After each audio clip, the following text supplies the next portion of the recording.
Hola, ¿cómo están? Espero que vaya todo muy bien y pasemos de inmediato a ver lo que nos toca desarrollar hoy día, que es la comunicación escrita. Por lo general, los hombres, el hombre, como raza, siempre ha hablado y se ha comunicado, y el lenguaje oral ha sido desde siempre el principio vehículo de comunicación. Sin embargo, el lenguaje escrito apareció en Egipto y en Mesopotamia hace unos 5.000 años atrás. Se utilizó para conservar principalmente los saberes de tipo religioso y administrativo. Solo una pequeña parte en ese entonces de la población sabía leer, es decir, el lenguaje escrito era signo de poder. Es decir, por tanto, los poderosos eran los únicos que sabían leer y su poder dependía en parte de que el pueblo no supiera, obviamente, lo que se estaba transmitiendo. Esa es la relevancia de cómo se va configurando la comunicación escrita. Ahora bien, en el Renacimiento, con la invención de la imprenta, se inició una cierta democratización del lenguaje escrito. Cada vez había más gente capaz de leer y escribir, pero la verdadera democratización del texto escrito no llegó hasta el siglo pasado, con la revolución industrial, donde la alfabetización se extendió a buena parte de la población. ¿Ya? Eso como contexto histórico de la comunicación escrita y su relevancia. ¿Pero por qué? ¿Por qué es tan importante la comunicación escrita? ¿Ya? ¿Por qué, en general, por qué hoy en día es tan importante que un profesional sepa escribir bien? Y esto se radica básicamente porque las empresas están buscando a personas que les permita hacer más eficiente su trabajo. Veamos las nuevas tendencias, por ejemplo. El país más avanzado en cuanto a expresión escrita es Estados Unidos. A partir de los años 60 y 70 se desarrolló el llamado movimiento del lenguaje llano, lenguaje simple. ¿Qué quiere decir esto? Que la iniciativa se originó a partir de los asociados de consumidores, es como que aquí, no sé, eh, un gremio, o sea, nosotros nos asociamos entre nosotros como consumidores porque no entendemos las cláusulas de contrato o las leyes o las normas, seguros que se nos han ofrecido y vendido respecto de ciertos productos y servicios. Por tanto, lo que hicieron estas organizaciones fue plantear a las empresas que los textos estuvieran escritos en un lenguaje simple y llano, que fuera asequible a todo el mundo. A partir de ahí se cambió todo, se cambió todo el paradigma y comenzaron a surgir distintas técnicas de cómo desarrollar el lenguaje llano, y esto es una tendencia que ha crecido enormemente a nivel mundial. Em, pero el lenguaje llano tiene que ver también con lo que es la legibilidad del texto, ¿ya? Y en eso hay matices entre cómo podemos medir la legibilidad. Los defensores del lenguaje llano, en este caso, plantean la necesidad de que los textos tienen que ser más comprensibles, es decir, que sean legibles, por cierto. Y este va a ser en nuestro caballito de batalla en general, lo que vamos a ver hoy día. El concepto de legibilidad designa el grado de facilidad con que se puede leer, comprender y memorizar, por tanto, un escrito. Las primeras investigaciones en cuanto a la legibilidad datan de los años 20, 30 aproximadamente, sobre todo en Norteamérica, y los científicos establecieron varios criterios que a continuación lo podemos ver en las tablitas del lado. A mayor legibilidad significa que hay palabras cortas y básicas, frases cortas también, un lenguaje concreto, estructuras simples, la estructura del sujeto, verbo, predicado, y una variación tipográfica más o menos eh, contundente. En cambio, cuando hay baja legibilidad, se pasa por palabras que son generalmente largas, muy complejas, las frases extensas, el lenguaje totalmente abstracto, subordinadas e incisos, el orden del sujeto, verbo, predicado está completamente alterado y existe obviamente una monotonía tipográfica. ¿Ya? Si bien hay distintas fórmulas que permiten medir obviamente la legibilidad de un texto, se trata de estudiarlo en sus distintos parámetros y aplicar una determinada fórmula que nos permita, por ejemplo, aprender una nueva técnica para hacer que todos nuestros escritos sean obviamente mucho más legibles. Y para ello, la calidad de expresión escrita no es una cuestión, en este caso, ni de capricho ni de estética. Las empresas, el Estado, las organizaciones en general necesitan cada vez ser más competitivos y la mejor expresión escrita representa un grado de ahorro de tiempo y esfuerzo y de recursos, por supuesto, en esto. Y no crean que esto puede resultar algo como burdo. Por el contrario, las empresas necesitan de personas que sepan expresarse bien. ¿Por qué? Vamos a ver dos casos acá. La Comisión de Comunicaciones de Estados Unidos publicó hace varios años las regulaciones para conseguir licencias de emisión local de radio, con el tradicional lenguaje legal, que es ese lenguaje que nos cuesta a todos entender. ¿Ya? ¿Y qué es lo que hizo? Necesitó de 5 empleados a tiempo completo para resolver las dudas que le plantea al público respecto de las licencias, en este caso de las concesiones. Por tanto, perdió a 5 empleados para responder durante mucho tiempo esto. Sin embargo, utilizó a un empleado y con una nueva versión de las regulaciones del lenguaje llano, es decir, traspasarlo a un lenguaje simple, tuvo a esos 5 mismos empleados que tenía para responder preguntas dedicándose a otras labores. ¿Ya? Y el segundo ejemplo tiene que ver con el Departamento de Defensa de Gran Bretaña, que recibe anualmente 750.000 peticiones de viaje al año por parte de sus empleados. ¿Ya? Con la nueva versión de los formularios, es decir, con los formularios de lenguaje llano, el margen de error bajó en un 50%, se redujo el tiempo necesario para llenarlos e incluso en un 15% para procesarlos. Globalmente, el cambio en la redacción le costó cerca de $23.265, es decir, probablemente la persona que tradujo esto, pero el ahorro anual fue de 77.000, o sea, sí, 778.000, perdón, $320. O sea, esto también se traduce en un factor de eficiencia. El saber escribir eh, es un beneficio propio y que también se puede traducir en una oportunidad laboral de peso. Así que hay que tomarle la importancia que tiene esto, la comunicación escrita, porque no todo el mundo le toma el peso. Saber escribir es muy importante. ¿Y qué es lo que vamos a revisar acá? Vamos a ver algunas normas para redactar con eficacia. Vamos a revisar desde lo más simple a lo más complejo. Puede ser un poquito tedioso esto porque tiene algunos ejemplos, tiene cosas que hemos pasado ya quizás en el propio colegio, pero la idea es que nos abstraigamos un poquito de ese conocimiento, un poquito, porque hay conceptos que tenemos que manejar para poder aplicarlos, pero que de alguna manera nos permita ir en contra con esa forma actual que tenemos de escribir. Y por eso, lo primero es que tenemos que respetar el orden sujeto, verbo, predicado. El verbo debe estar siempre en activo. El verbo pasivo, eh, las oraciones con verbos pasivos generalmente son artificiosas y difíciles de comprender. Como norma general, hay que respetar, por tanto, el orden lógico de la frase.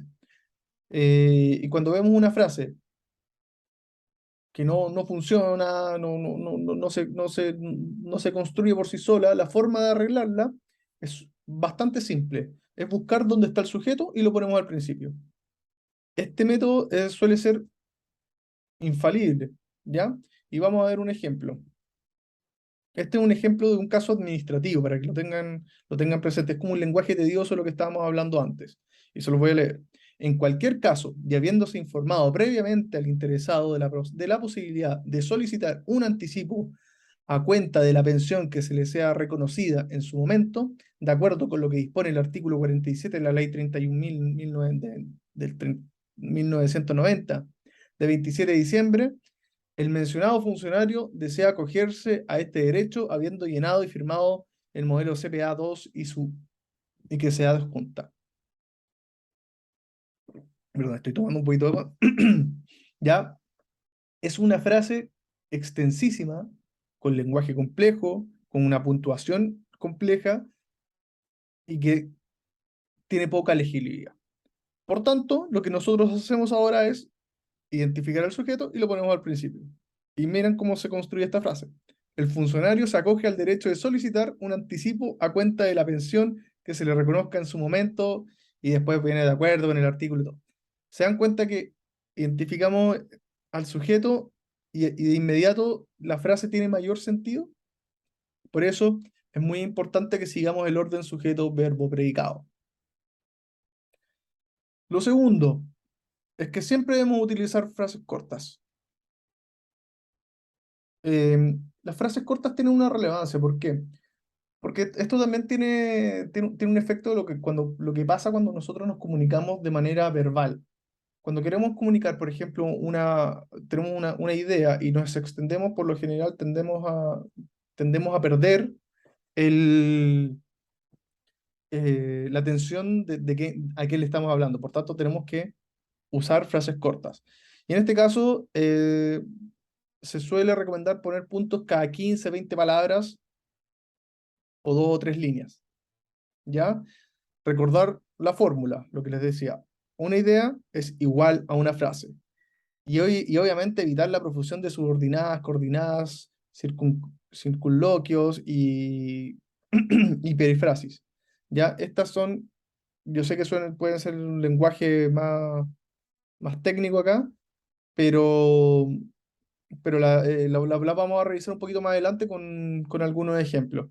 Pero se refiere básicamente a que no tenemos que poner oraciones que estén como subordinadas por un punto y coma. Bueno, ahí lo vamos a revisar con mayor detalle. Bueno, y un ejemplo de esto, de la puntuación, es que revisemos este primer párrafo. La opinión de nuestros expertos en ganadería se opone a la importación de estos animales a los diversos motivos que van desde la falta de garantías sanitarias de los países vendedores, que no han podido aportar ningún documento de valor internacional sobre la cuestión, hasta la falta de... Ya, y en ese minuto yo ya perdí el foco de lo que se estaba diciendo. Se pierde. Lamentablemente, la atención y la comprensión respecto de lo que se está tratando de transmitir se pierde por una por una reacción extensa. Por tanto, la puntuación nos va a permitir entender mejor las ideas. Una idea, una frase. La opinión de nuestros expertos en ganadería, como debiese ser en verdad, se opone a la importancia de estos animales por diversos motivos. Ah, ok. Aquí identifico que hay una postura respecto de la importación de los animales, que se oponen. ¿Pero por qué? En primer lugar, me entrega la primera razón. También me entrega la tercera razón. Y finalmente, o sea, la segunda razón. Y finalmente me entrega la tercera razón. Yo entiendo, lo entiendo perfecto acá. Entonces, por eso yo les digo, una frase, o sea, una idea, una frase. La reacción tiene que ser lo más sencilla posible para que nosotros podamos entenderlo. Por eso es muy importante que nos desprendamos del siguiente prejuicio. Escribir bien es hacer frases largas y elaboradas. Eso es como que generalmente como lo que se nos plantea casi que en la literatura. Esta afirmación, por tanto, si vemos este ejemplo, es sencillamente falsa. En la redacción a nivel profesional, es verdad, escribir bien y darse a entender con frases cortas es lo que más se valora. Ahora bien, también se recomienda, por ejemplo, redactar párrafos de entre 4 y 8 líneas. Yo puse 6 acá porque yo considero que en este caso la escritura también ha evolucionado un poquito más y las 8 líneas tienden a ser un poco extensas incluso. Lo ideal es hacer, si podemos hacer párrafos de 4 líneas, sería estupendo. Por eso, eh, en términos simples, las divisiones frecuentes de párrafos, dejando por supuesto espacios en blanco entre ellos, va a también dar la sensación de orden y por supuesto facilita la lectura, la comprensión y la retención de lo que queremos informar. Absolutamente. Luego, esto es un paso muy complejo que nosotros sabemos utilizar, o sea, todos conocemos los signos, pero hay que saber utilizarlos. Hay mucha gente que no sabe utilizar la puntuación, por ejemplo. Eh, y eso genera un debate respecto de cómo debemos comunicarnos de manera escrita. Pero revisemos. ¿Cómo se usa, por ejemplo, la coma? La coma tiene, o por supuesto, son algunos de los usos y hay muchos más usos a nivel de profundidad, si queremos verlo así, pero por lo general la coma se usa en las enumeraciones, cuando queremos enumerar algo, o cuando se invierte el orden de algún elemento gramatical. ¿Ya? En ese caso también lo podemos utilizar en las interacciones o clarificaciones, perdón, en las intercalaciones o clarificaciones, por ejemplo, no sé, ponemos Juan, coma, que es el gerente general de la tienda, coma, expresó que, en ese caso, en las frases subordinadas y cuando se reemplaza, por supuesto, el verbo. Esos son como algunos los usos. Ahora, hay dos grandes tipos de coma, por así llamarlo. La coma que va suelta, aquí les dejo un ejemplo, nunca entendió cuál era el tema de la conferencia que pronunció Pepe González en el círculo, pese a que era un niño listo. Si ven, la coma está como en el aire, que está como va más suelta, no se subordina, sino que va después de un pese. Y la segunda se usa en los incisos y las oraciones subordinadas, que es lo que yo les había dicho antes. Se pone dos comas, una al principio y otra al final del periodo. Y les voy a dejar un error muy frecuente porque generalmente la gente pone la primera coma, pero la segunda la deja de lado. Veamos. El ejemplo de este error es Pepe, que tiene 50 años, es viudo. Eso está malo. La forma correcta es Pepe, que tiene 50 años, es viudo. ¿Por qué? Porque el inciso, la frase subordinada en general, que está entre comas, si la eliminamos, no nos cambia el sentido de la oración. Si nosotros decimos Pepe es viudo, pero en cambio, si lo dejamos sin la coma arriba, no podemos eliminar la frase y y queda mal configurada. Esa es la relevancia de este tipo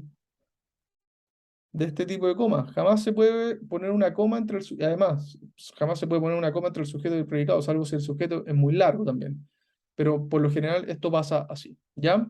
Respecto al punto, uno de los errores más frecuentes es poner coma donde tendría que haber ido un punto.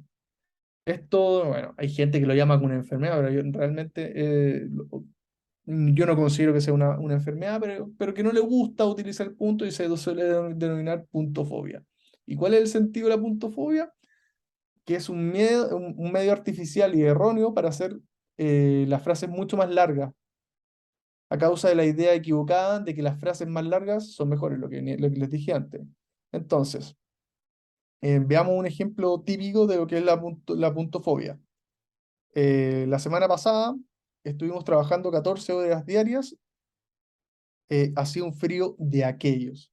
Si se fijan, no se entiende mucho la construcción de la oración, por lo que lo correcto sería decir, la semana pasada estuvimos trabajando 14 horas diarias, punto, hacía un frío de aquellos. Son distintas frases. Ahora bien, eh, las frases también dos frases también pueden relacionarse de dos formas a través de un punto. Eh, y en este caso encontramos las coordinadas, donde generalmente hay un nexo que es una conjunción, y o, pero, porque, etcétera, las conjunciones adversativas, de modo, etcétera.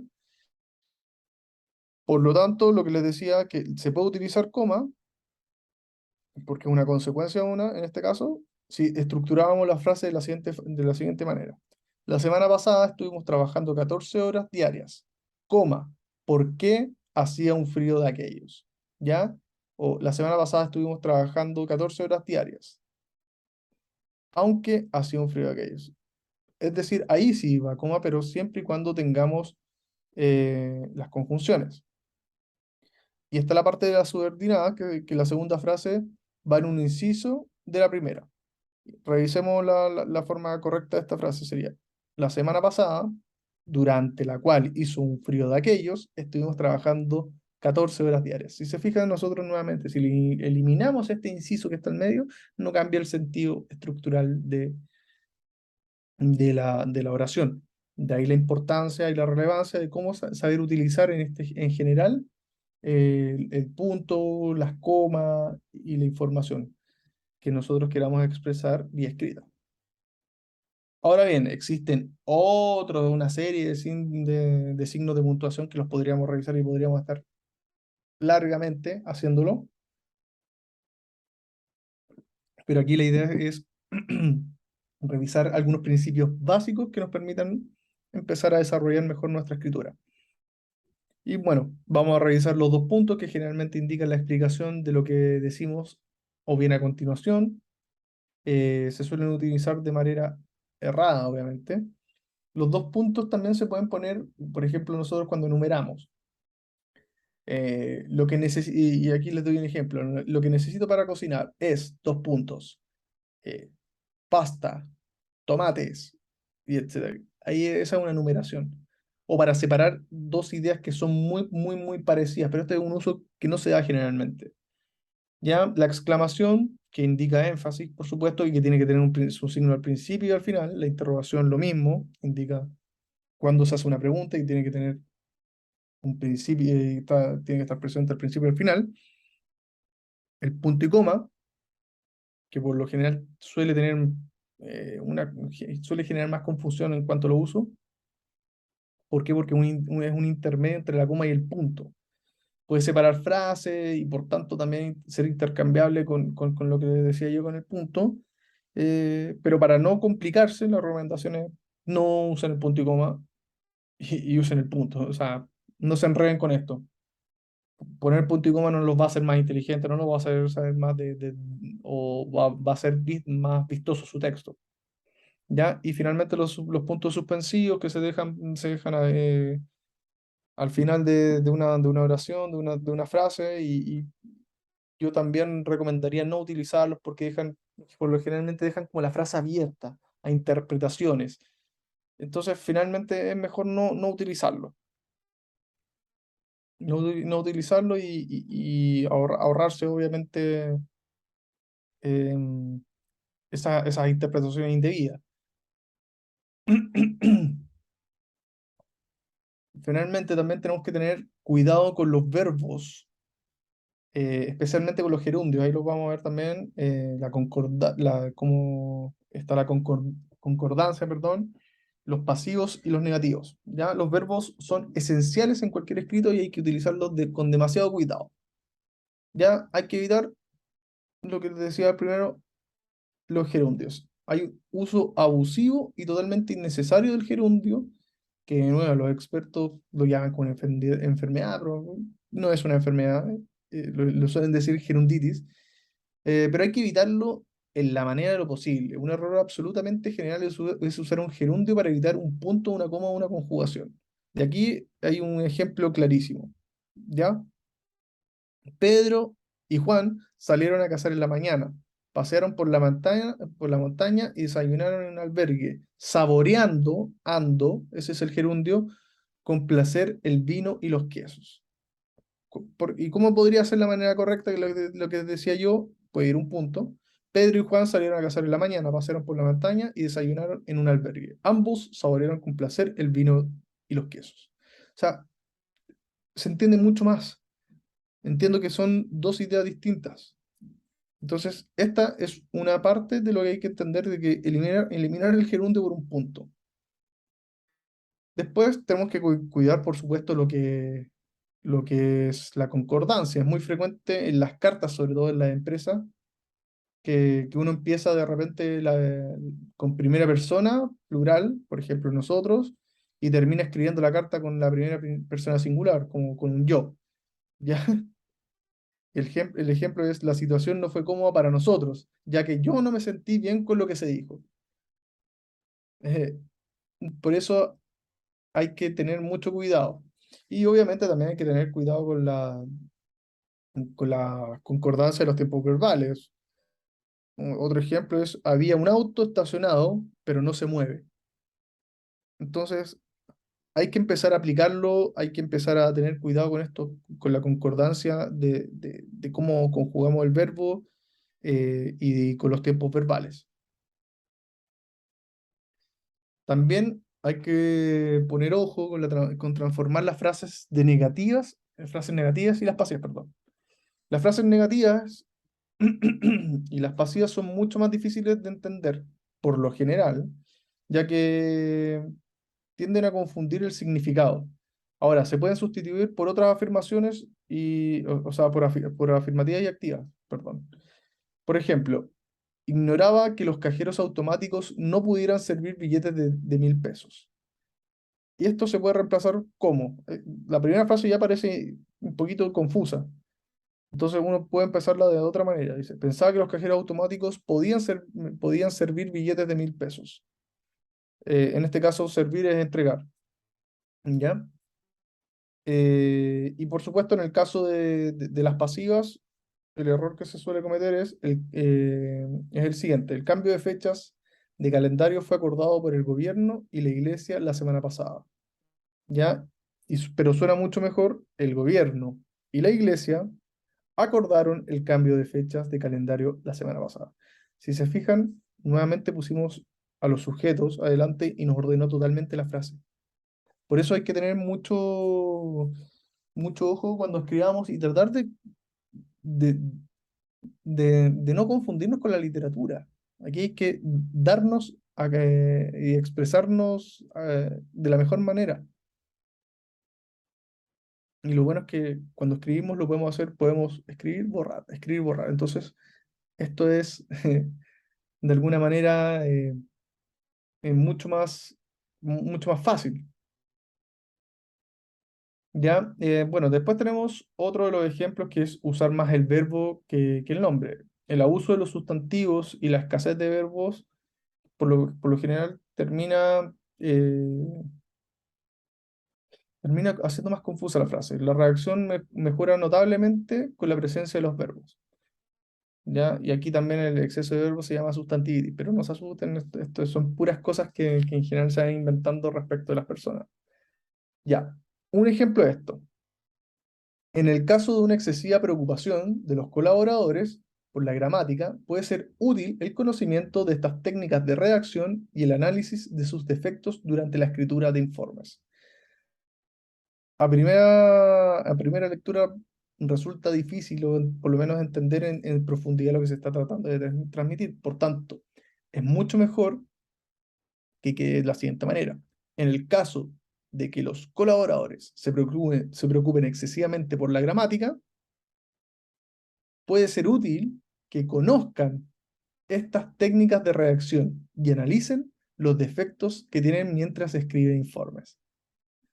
¿Se dan cuenta cómo los verbos ayudan mejor también a comprender? Todo esto, por tanto, está relacionado con el uso abusivo de los verbos ser, estar, haber, hacer y proceder. Muchas veces los verbos vacíos, que implican a continuación un sustantivo, que es la sustantivitis que les decía antes yo, también complejizan un poco el proceso de entendimiento de lo que estamos diciendo. Los verbos vacíos y los sustantivos, los que estén sobrantes, se pueden sustituir por un solo verbo, ¿ya? Y esto lo podemos ver a continuación. Eh,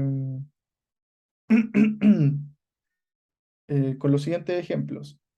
En lugar de el gobierno es el director, o sea, perdón, el gobierno dirige en lugar del gobierno es el director, ¿ya?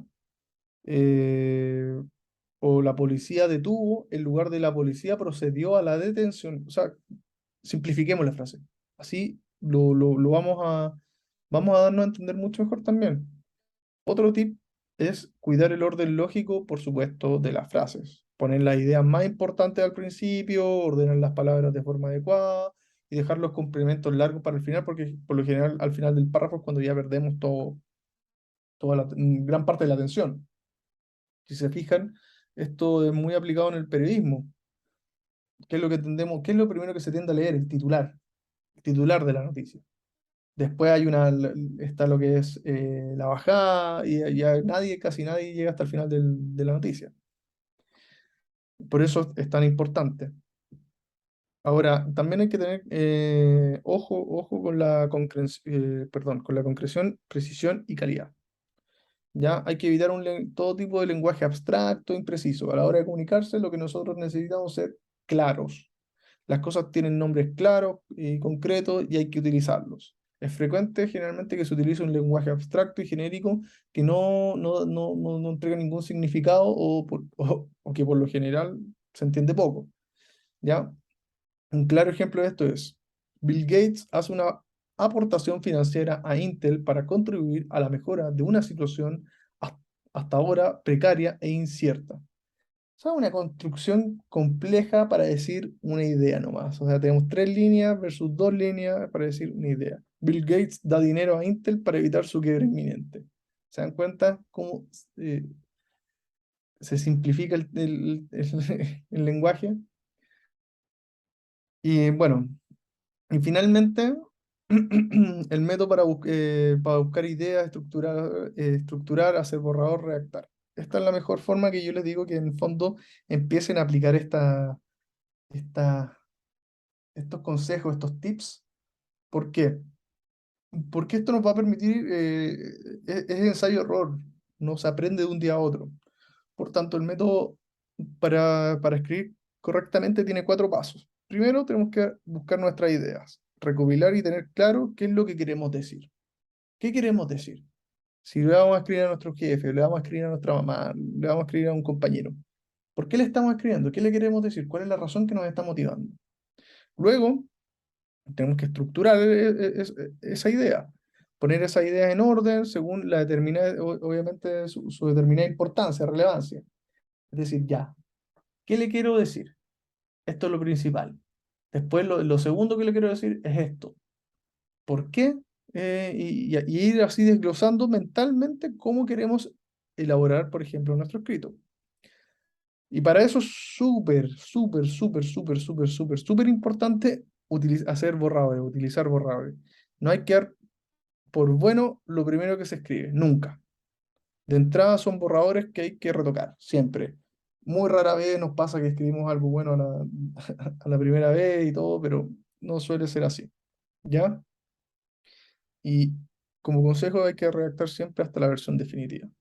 Esto nos va a hacer, como les digo, estos pasos pueden ser muy sencillos o pueden resultar un poco simplones, por así decirlo, pero son esenciales. Si aplicamos todo lo que vimos recién, esenciales para, por ejemplo, ya empezar a escribir un mejor correo electrónico, un mejor mensaje de texto, ¿ya? O una mejor carta. Utilizar el punto, ideas cortas, no más de 3, 4 líneas, los párrafos, etcétera. Hay que ser lo más sencillo posible. La grandilocuencia acá, el uso del lenguaje eh, complejo, no nos va a hacer más intelectuales ni mucho menos. Lo que nos va a hacer más eficientes a ojos de todas las empresas o a ojos de comunicar lo que nosotros queremos, es simplemente la eficiencia de aplicar estas herramientas, estos tips. Así que eso. Bueno, esto es lo que vamos a revisar por hoy. Vamos a seguir en el siguiente taller con el más profundizando lo que es la comunicación escrita porque tiene mucho por delante y mucho que aplicar, pero creo que esto ya nos podría servir como insumo para ir, como les decía yo, aplicándolo en los correos electrónicos, mensaje de texto. Acuérdense la idea, ideas cortas, organicen, estructuren, no manden solamente lo primero que escribieron, revísenlo, etcétera. Así que eso lo dejo como tarea, ojalá lo puedan aplicar en su día a día, porque les va a servir después en el mundo profesional, ya que las empresas lo necesitan y es lo que están buscando hoy por hoy. Así que eso, nos vemos en una próxima. Muchas gracias.